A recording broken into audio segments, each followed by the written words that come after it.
Hello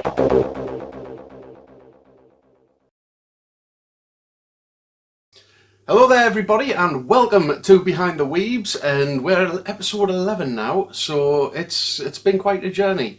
And today's subject we're talking about is traders and artists. Now this could be a long one, so prepare yourself. But traders and artists for an event, most things we get asked is like, when starting up a convention or any kind of event, there are three things you basically need for any event that's part of like the new blueprint of if you want to start a convention like 101. First is a traders and artists area, second would be a cosplay contest, and third would be like, a decent enough venue. So traders and artists, as they are an integral part of any convention, they add the more retail aspect of a convention. We go back to like 1992, I believe, was the first anime convention in the UK in Sheffield, and they had a traders area which had manga entertainment. Yeah, they are that old, and a few other like niche kind of retail shops. And as we've progressed and technology's got better, we find that if you have a niche interest, like say in collecting Gunpla figurines or any kind of like statues, or like the kind of stuff you wouldn't find on your high street, that thanks to the internet we are now connected with wholesalers and retailers across the globe, and we can basically get whatever you want. And that's changed the complexion of what an anime, a manga convention, or any kind of Comic-Con in general, what they can provide. And now we can find stores that are niche, and being a trader was the thing that got me into running a convention, because I used to run an online store, Tucky's Anime, where you used to specialise in plushies, towels, t-shirts, mugs, figurines, patches, badges, keychains, anything. And this was before Funko Pop, so I was kind of reputable. And we attended our first local convention, NemaCon, back in, I believe it was June 2012. In fact, I think it's the same date that SunnyCon's on now. And we went there as traders and whatnot, and I took a risk and I bought Naruto energy drink of all things. And it's like, oh, the markup on these, we're going to have to sell like at £2.50 a can just to break even.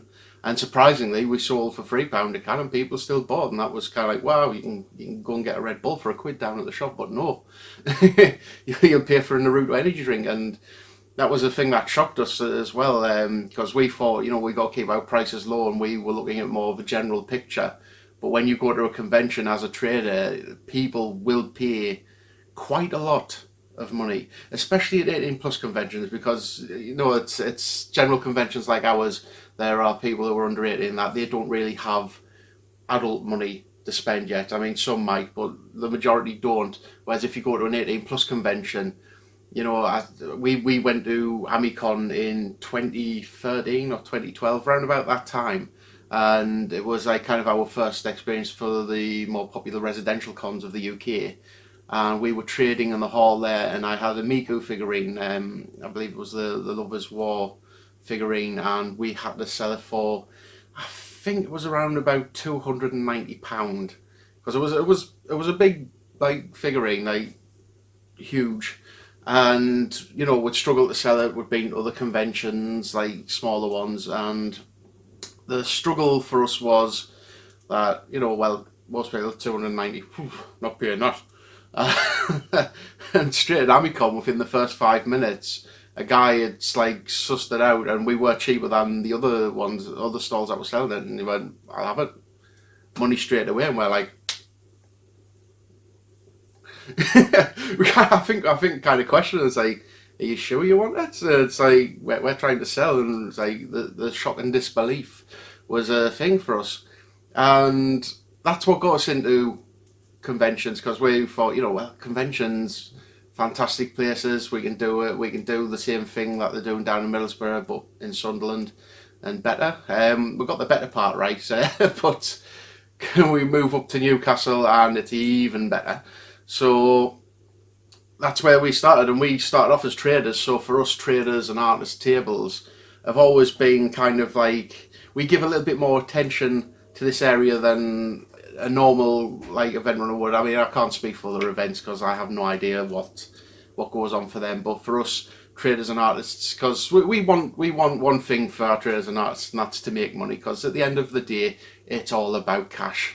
If you're not making money, you can't survive as a business, and it's the thing that's overlooked by most people. Like, oh, you run a convention, yeah. It's like, well, I kind of run a business. Convention and business are the same things. It's just most people don't see the money side of it, and it's the same with traders and artists. They have to make money to come. And I've got my laptop here again, and what we're going to look at is something to do with that later. But I'm going to touch on, because traders and artists, they come in and they've got to work for the whole 3 days, and it's a lot different to attending a convention as just like a normal attendee. They've got to come in and sit at a table, be positive for the 3 days, even when times are slow, when times are busy. It's all one big workout. And I believe, well, you know, when I was a trader, there was one show I did down at Hyper Japan at Earl's Court in London, and I'd forked out nearly 600 quid just for the tables alone. And this was 2 tables, just 2 6x2 tables, and they gave me like this little like square plot area just on the outskirts of the food court, which was an absolute torturous weekend. And we had to pay extra for the chairs. I believe it was like £15 to £20 for a chair to sit on. And because it's like, well, you know, I'm just a new business, I've spent 600 quid getting these 2 flimsy tables, didn't even come with a tablecloth. And you know, you want to pay £20 extra for a chair? No. Kind of regret that, because by the end of the week my legs were buckled in, and you will not believe the amount of pain you can get in from just standing around. I mean, even walking around on my feet 24/7 for 3 days straight was an absolute torturous thing. And that's why all our traders get tables and chairs like provided, no extra cost, like everything's within the cost. And one of the things for us is pricing our tables and chairs, and different prices for artists, different for traders. There's a reason. But for traders, our tables are £100. You get a 6 foot by 2 foot table. With Newcastle, tablecloths are provided for. With Liverpool, that would be like kind of an extra thing. So I just say for our first year, bring them in yourself. Artists, they're £60 a table, and it's pretty similar, but they get their own little area on a different level to the traders. So kind of like a little bit less footfall, or maybe just the same. I'm not quite sure how to put it, but traders areas are usually like the busiest places. We have the Platinum Suite at St James's, which is a huge conference. Like, I think they can split it into 3 sections. It's like, you know, length of a football pitch literally, and we've managed to make it work there, because one of the initial things was we went from having these huge sports halls at the leisure centres, and we've moved to like St James's, which is like proper conferencing facilities. They've got carpets, and we were like, oh well, traders, will they adapt to this? And I think our thing was like the last 2 years we've been like putting traders in tents, and the elements, you know, just to be indoors would be a plus point. So that's for the traders. For artists, I think it was the same thing, you know, to get people indoors for St James's. So for pricing, we look at what our competitors are charging, and we have quite I'd say like a medium to large like footfall. I think it was like 9,000 and odd over the last 3 days of SunnyCon. That's people like going in and out. So that's a decent amount. I mean, it's not the hundreds of thousands that MCM claim to have, so we can't really justify saying, well, for a table you're going to pay £400-500 for a table. Obviously we can't have like the big professional shell schemes either, because that would cost a lot more. But I think like what we have at the moment, the just the tables, people bring their own banners. You know, I think that's good enough for £100, especially to justify, because some events they charge like 150, 200, £300. So we do keep an eye on other events and what they charge, and we're around about the average for that. For our Liverpool event, we originally started at £150 a table, because it is a huge national exhibition centre, and our costs were a lot more. But looking into it further, we couldn't justify £150 a table, so we brought it back down to £100 for Liverpool. Obviously, Liverpool tables have been selling a lot slower than Newcastle because Newcastle's sold out ages ago now. And that's another issue for us. We've always had to like strive to try and sell our tables just before like May, and there was a point where it's like we're selling tables a week before the event because people have just heard about us and like, oh, have you got any tables left, latecomers? And we're always like, well, yeah. And as we've got a little bit better year on year, people have bought in advance because there's now kind of like we have limited table space, and if you miss out, you miss out. And that's got to the point now in Newcastle where they fill up really fast. And somebody suggested to me, like, well, if you're filling up fast, why not just raise the prices? I was like, ugh, that cause a lot of problems. But we're looking to keep it the same price. Like I say, VAT may come into play at some point, so it'll be an extra 20% on top of the price. But that's and you can, if you've got VAT registration, you can claim that back. So, but that's one of them things that if you're a trader, you look at, and you've got to look at the aspect of how much attendance are you going to get, location from where it is to you. A lot of our traders come from the south because well, there's not much north above here, so we have to persuade them, like, this is an event worth travelling like 3 or 4 hours in a car up to the northeast for. And I think we've successfully done that to some extent in previous years. Some we get the whole spiel of, oh well, I've travelled a long way and it's cost us this and that. And the thing is, as a con organizer, like, and as traders, we've done our own travelling and that, and we can't really say like, oh well, you've travelled, obviously you've got to travel. It's part and parcel of it. To complain to an event that it's out of the way, it's kind of, well, why? It's like me complaining that the moon's too far away. I want to visit it now. It's a physical impossibility, so there's no point in complaining. And for the, as I say, we've had traders who are like, oh well, you're a long way away. So, and we're like, but we're not charging £200 to £300 a table. You're saving £100 per table, and some of these bigger companies that want like 6-7 tables, it's like £600 or £700. It could be an extra like grand on their bill, and they're saving on that, and for train fare or petrol to get here. But if you start up a company and you want to trade at events, you've got to take into consideration that you will need to travel, you will need to advertise, and you will need to stay in some really dodgy hotels over a convention weekend. I can attest to that, and there's been some really dodgy places just to save money. I've known some traders to actually, they forgot tablecloths for events. They've went to the hotel room, taken off the bottom bed sheet and brought that in and used it as a tablecloth. It was tempting for a while at Hyper Japan for that, but we were staying in a 4-star hotel and we didn't think they'd appreciate the missing bed sheet. But it's one of those things for traders. We know it's a struggle at times, and you need quite a high degree of organisation. But it's fun. It's a fun weekend. There's one event that we went to when I was Tucky's Anime, and I believe I made like nearly £4,000 in that way. It was just like a 2-day event, which was like, whew. And the store got a lot of investment there, and it was like, yeah, I can actually, buy stuff that's not smart price.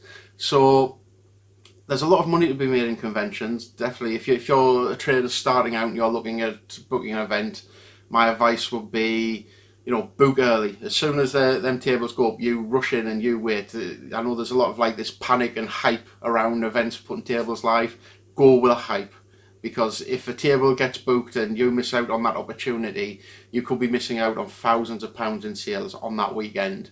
And you'll be sitting at home reading your timeline. Everybody's at the event, everybody's having fun, and you're missing out.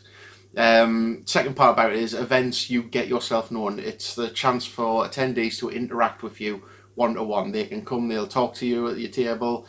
Some might talk to you a bit too much, but they'll talk and you interact. You get to see the face behind the website or behind the shop, and that's another positive point, because if you're a nice person and you're passionate about what you sell, then people will resonate with that. And we've found out quite a lot. There's sometimes where we go to events and we see traders and artists who just sit behind the table and kind of shut off to the crowd, and I don't blame them at times because it can be quite stressful. but you've got to have this permanent 3-day smile on your face. You've got to be polite, even if somebody's like, "Oh, it's not worth that much." You just say, "Oh, well, that's your opinion." When in your head you're like, "Well, now you listen now, you little shit." And we want the experience for the weekend for traders and artists to be a fun one. We don't want. I mean, we've brought in over the years. We've learned we used to like have traders and artists come in by themselves, and they'd sit there and like, "Oh, I can't do anything," and they want to experience the event in certain parts as well. So for our traders and artists, we added the guest pass, which you get a reduced rate pass to the event, and you also get one free helper pass, because we know one person can't run a table. If you're going to buy like 7 tables and run it by yourself, and when you get all stressed and you can't pack up quick enough, and you're like, "Oh, you can't blame the organizer. You've bought 7 tables and you've got a lot to do." So we brought in the whole, you get one pass for like a free helper per table, and you've got the option to buy a reduced rate ticket to the event, so somebody can help you, and that's went down well, from what I understand.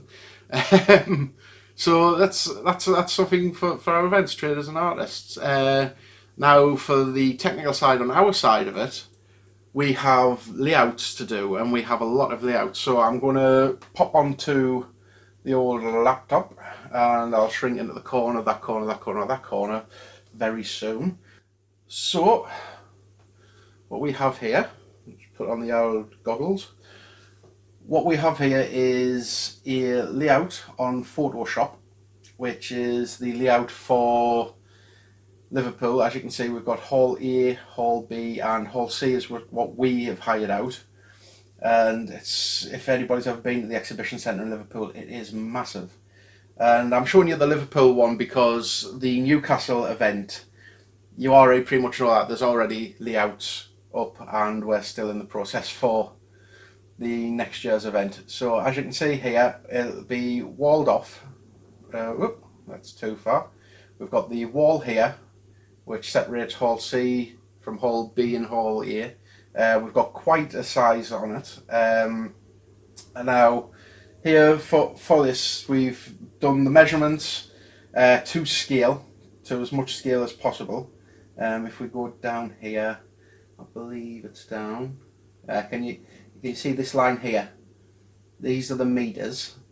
So we've took the 6 foot by 2 foot table measurements, and what we have here is we've took it against this measurement, and we've made 6 foot by 2 foot to the best of our ability. There's some error because it's not an exact like CAD placement. And for Hall C, this is what we have for SunnyCon. So here you see Hall C. If we go right up the top here, so this is the entrance. This is where everyone will be filtering in through here, or one of these side entrances here. What we have hired is the atrium, which is a huge hallway leading all the way down. That's outside. So all the way down here, the atrium, and there is an upstairs part here, which will hold some of our panels. Just zoom in a bit. As you can see, there's like steps. I think there's a lift there as well for accessibility. That's just down there. And if we go a bit further down, this here will be our con ops office, so to speak. We have all this hallway which we can use, which we're thinking about using for cosplay props and sets. Obviously toilets. Further up there's like a cloakroom, because we won't leave without a cloakroom. And for our traders and artists, this is the setup which we have at the moment. Now traders and artists will be all kind of mixed in together. We're thinking about putting artists like to one side, but we've got an allocation of, I believe it was 60 artist tables we had. And these 60 artist tables will be either 1 or 2 islands, but we'll try and keep them like as a kind of like the Comic Village do with MCMs. And the rest are all up for traders. Now I haven't added in here backing tables, which will obviously go behind. In between here there's like an 8 foot gap, because you'll get like about 4 foot behind the actual table itself. That's just for places you can put your banners, your coats, your chairs, Any power options will be running through these things here, these underground. It's weird because like I say, to James's we have just plugs on a wall or plugs on a pillar. Here the power has to be put in underneath, and there'll be like a central socket place for people who have paid the extra for electricity for their stall. Now if we go down here, this area here so far is the gaming area. As you can see, I've started on Beanie Games' seating arrangements. So there's one table so far, but that's going to fill out more. If you can see here, the red, that we have to keep these areas clear up to there. There's one bit here that isn't clear, that isn't fully clear. But this trippy looking concentric squares, this is our staged area so far. So there's going to be a lot next to traders, so this area might have to be thinned out a bit. And that's one thing for traders and artists that we know, is that you don't want to be next to the sound because it can give people a headache, especially if the volume's too loud. For others it can be like, oh, we're right next to the action. For some it's like, oh, it's a headache. So we're currently plotting on what to do there, but that's the layout. And the basic layout for this is, well, as you can see, I mean, how many tables we got? 1, 2, 3, 4, 5, 6, 7, 8, 9, 10, 11. So 22, 24, 26 per island. So there's about 100 and odd, 150 odd, 160, about 170 to 180 tables for Liverpool so far, of which I believe we've sold about a third. So for Newcastle, I think the final count for Newcastle was 210 tables, and they've all sold out. I say this might change when I free up a bit more space, take 2 islands off and keep it at 100 odd tables. We don't know. Still in the planning process, because we've got to send this off to Liverpool to get judged first. And for traders and artists, this is the kind of layout that we're looking for, and we always try to keep it so you've got enough space. Like here, there'll be like gaps in between, like in the corners preferably, for people to get in and out for easy access if they say need a toilet or need to go for a walk around.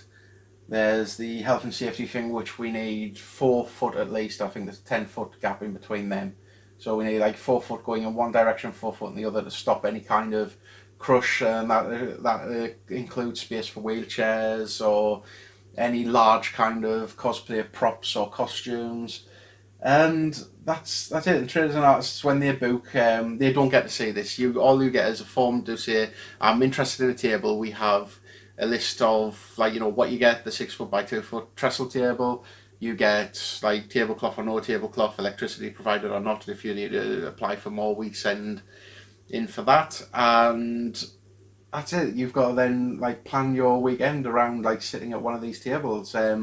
Setup times as well. For Newcastle, we are lucky enough to have like the Friday morning for setup. For Liverpool, Saturday is going to be a bit of a rush because we'll be opening at 6, and that gives about 4 or 5 hours for people to get set up properly.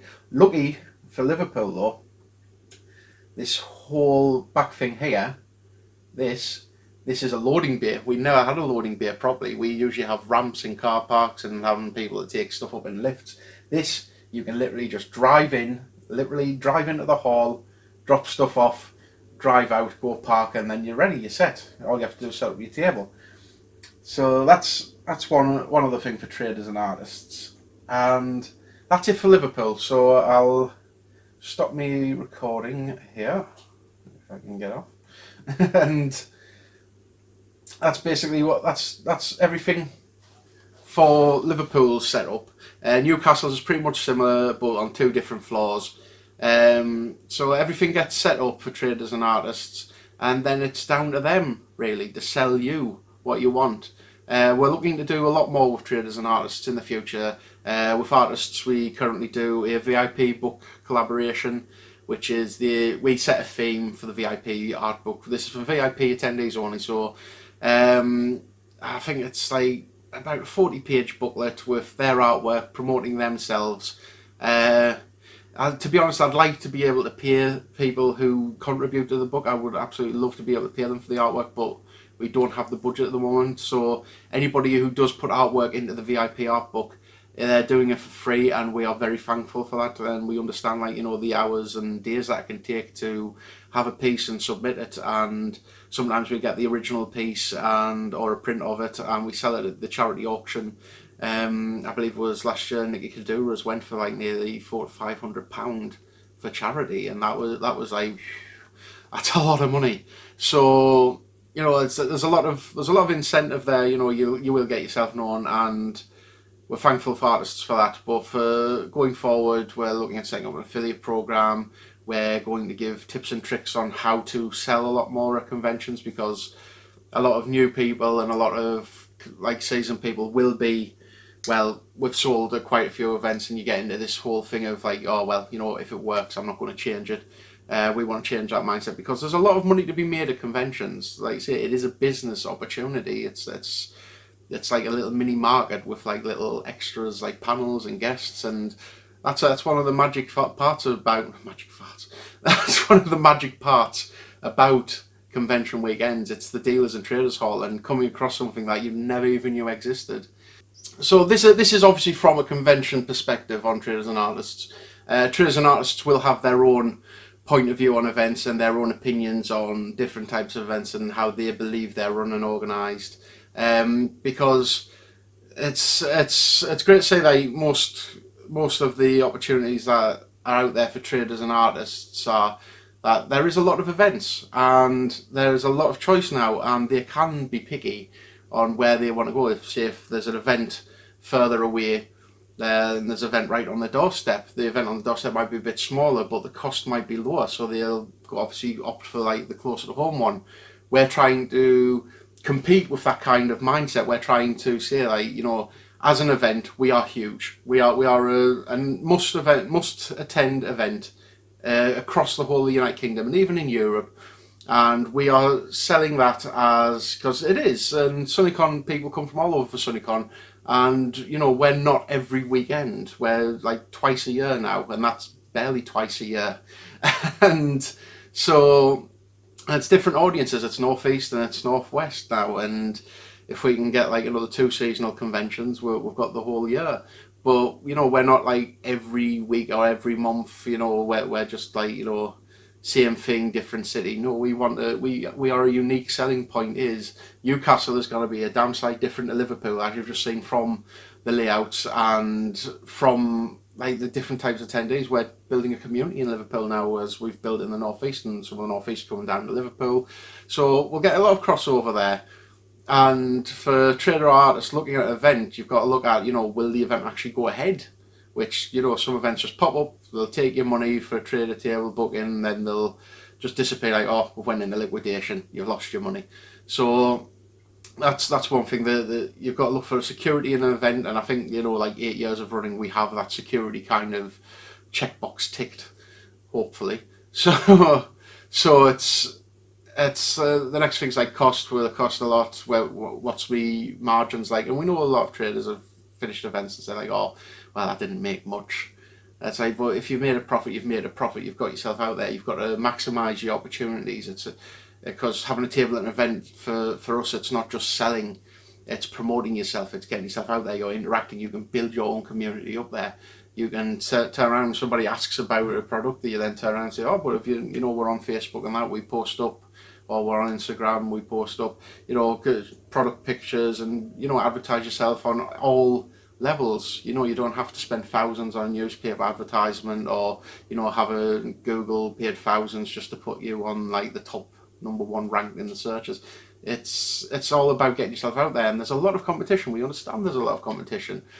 Go back to 1992 again, and the kind of the state of the industry then compare the state of the industry now. And we've always had this policy of no fakes, because when we went to conventions as traders, going through official distribution channels, we want to help the industry. We want that money that comes from you, the fan, to go back into the products that you're buying. And we found that there was a lot of fakes, and it was kind of disheartening. There was one instance, I believe it was a CamCon in Cambridge, we got there, and this was the first time in Cambridge for us, and we got to a table and we were selling Miku plushies, and I was over the moon with Miku plushies because Miku plushies were the big seller back then, and we were charging about 13 to 14 pound for them, which was a moderate profit. And 2 or 3 tables down there was a stall selling fake Miku plushies, and you could tell the difference in quality because it's just a bit of felt super glued on, but they were selling theirs at £5 pop. And as an attendee, you're going to be like, oh well, I've got to buy this, I've got to buy that. So you'll take the price in, you look, right, it's a Miku plushie, I'll take it, and that's it. And there's always been this thing for me that fakes. It's kind of like, yes, it's envy. Yes, it's like they're taking custom, and that's the kind of competitive market you're in. But for traders and artists, if you come to a SunnyCon event, you will be up against people who go through official channels only, or they're creative and they make their own stuff, but don't like bulk copyright and whatnot. So anybody who trades at SunnyCon, we do background checks, and we know like a lot of events don't do that. They're just like, oh, we're happy, we'll take your money, you can come and trade, whatever. But we actually, when we receive the application, there's a part asked if you can put in like any social media, any website, what channels you're in, and we actually do background checks. Well, kind of background checks. We're not like the police or anything, but we will go on, we will look at the products you're selling, we will compare them to the official merchandise, make sure they're official merchandise, and if there's any grey area, we will come back and say, like, is this definitely official? And we will ask for things like what supplier, and some companies get defensive about like, well, why do you want to know what supplier it is? Like, because we know the official suppliers, so we can like, at least confirm that this is official goods. And there have been times in the past where 1 or 2 have slipped through with fake stuff, and they're not allowed back really. And it's just one of those things. You can't get on with everyone. You got over 100 and odd dealers. There's bound to be 1 or 2 that they're going to slip through, or they're not going to like your event, and it's just part and parcel of running a convention. You'll not be beloved by everyone. I understand that we're talked about on groups, because traders and artists have their own little traders only groups on Facebook and that, and it was brought to me by another one of the traders who I'm not going to name because they'll get them into trouble, but they showed us like things like people saying like, oh, Sunny got a good event, and there was one comment where the guy was like, no, I hate SunnyCon, it's an absolute crap event. And we look and we've never even heard of this guy, but apparently we've wronged him in the past. So we looked at his company and we've never had his company at our event either. So it's always a weird thing to look in from the outside onto these like circles of artists and traders. I believe we've got a decent enough reputation in the artist community, and we're going to progress and we're going to build on that, because traders and artists are a really integral part. Especially artists. Artists are the grassroots like fanatics, the people who do like fan fictions, or they do like fan art, and that kind of fan art can get them jobs in the industry that they love, or it can brighten up a little kid's day seeing like a different interpretation of their favourite character but in a specific art style. My daughter's case in point, she passed one of the Fiona prints. I can't remember who the artist was, but she passed one of the Fiona prints and it was done in a certain art style, and she fell in love with it. And going around the artist's room at SunnyCon actually inspired my daughter to become an artist. And I've told her it's going to be a long, stressful, painful, depressing road, but she's quite, she's naive, she's full of innocence, and she's quite happy. In fact, she's got like all of this stuff. Actually, testing with colours, and they even got little canvases. So, thank you all the artists at conventions for sending me daughter down that path. and that's one of the things that can inspire people, just traders and artists areas that can inspire people. You can buy like your random knickknacks, and it's just like happiness. And some people have like, the traders are like crack cocaine for Weebs, and we're happy with that, and we hope that in the future we can work and progress more, because I still feel like we're not doing enough with the traders and artists. We could be promoting them a lot more. They could be cross-promoting with us a lot more. So, usually before the event, we'd send out a pack saying, this is SunnyCon, thanks for booking again. Your table is going to be here. There'll be like an official table like pointed out on there, which that changes as well. Say the timetables for that. And we just give information like transportation, areas to park, loading and unloading times, off limits things, just basic information. But I think for this year we're doing a pre-event pack, which will be 100 days left to the event. He's ways that you can be promoting your event and promoting your appearance at the event, because it's like kind of like guests. Because some artists actually have like 200, 300,000 followers on YouTube, which is still like, and you know they could promote their attendance at our event. It helps them because their fans get to know where they are. It helps us because we get more revenue from their fans, and there's a lot of symbiotic kind of stuff that could be done a lot more that we've kind of neglected in recent years. And it's one of the things that we say we want to evolve, we want to move forward, we want to progress with that. And I dare say we'll probably see other events doing that too, because that's just the times we're in. It's more competitive, and when you get competitive, you've got to get creative. And when you're a creative industry event, you know, you can be the most creative of all, and that's what we want for it. So that's been it for Traders and Artists this week. Thank you for joining us once again. Please remember, like, share, subscribe to all our Facebook, YouTube, Instagrams, every kind of social media network we have out there. Once again, thank you for your time, thank you for watching, and I look forward to seeing you next week. I hope this has been educational. I shall see you then. Goodbye.